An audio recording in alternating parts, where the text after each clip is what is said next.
given Prime Minister Benjamin Netanyahu's recent comments on the two-state solution and the close of his campaign, can the U.S. continue to oppose Palestinian efforts to gain statehood through the United Nations? Well, I had a chance to speak to Prime Minister Netanyahu yesterday, congratulated his party on its victory. I did indicate to him that we continue to believe that a two-state solution is the only way for the long-term security of Israel if it wants to stay both a Jewish state and democratic. I indicated to him that given his statements prior to the election, it is going to be hard to find a path where people are seriously believing that negotiations are possible. So we're evaluating what's taking place. I think Prime Minister Netanyahu still has to form a government. We'll be in close consultation with them.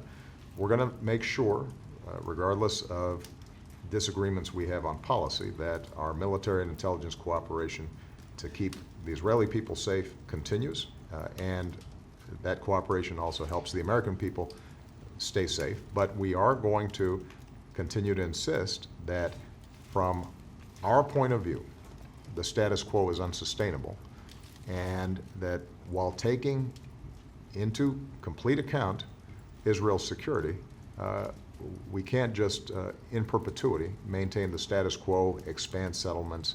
That's not a recipe for stability in the region. Is there any reason at this point to believe that he's serious about a Palestinian state? Well, we take him at his word when he said that it wouldn't happen during his prime ministership. And so that's why we've got to evaluate what other options are available to make sure that we don't see a chaotic situation in the region. And what was your reaction to his warning on Election Day about Arab voters, quote, heading to the polls in droves? We indicated that that kind of rhetoric was contrary to what is the best of Israel's traditions. That although Israel was founded based on the historic Jewish homeland and the need to have a Jewish homeland, Israeli democracy has been premised on everybody in the country being treated equally and fairly. And I think that that is what's best about Israeli democracy.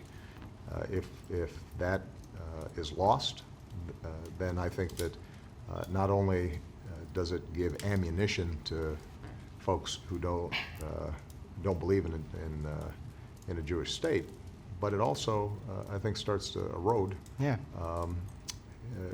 meaning of democracy. Can you unring that bell, basically? Well, I think that's probably a question better addressed to the Prime Minister. That's our next sit-down, obviously. What impact do you think the Israeli elections are going to have on your ability to sell any Iranian nuclear agreement to both the American public and this Congress? I don't think it'll have a significant impact. Obviously, there's significant skepticism in Israel generally about Iran, and understandably. Iran has made vile comments, anti-Semitic comments about the destruction of Israel. It is precisely for that reason that even before I became president, I said Iran could not have a nuclear weapon. What is going to have an impact on whether we get a deal done is, number one, is Iran prepared to prove to the world that it is not developing a nuclear weapon, and can we verify that in an intrusive, consistent way? And frankly, they have not yet made the kind of concessions that are, I think, going to be needed for a final deal to get done, but they have moved, and so there's the possibility.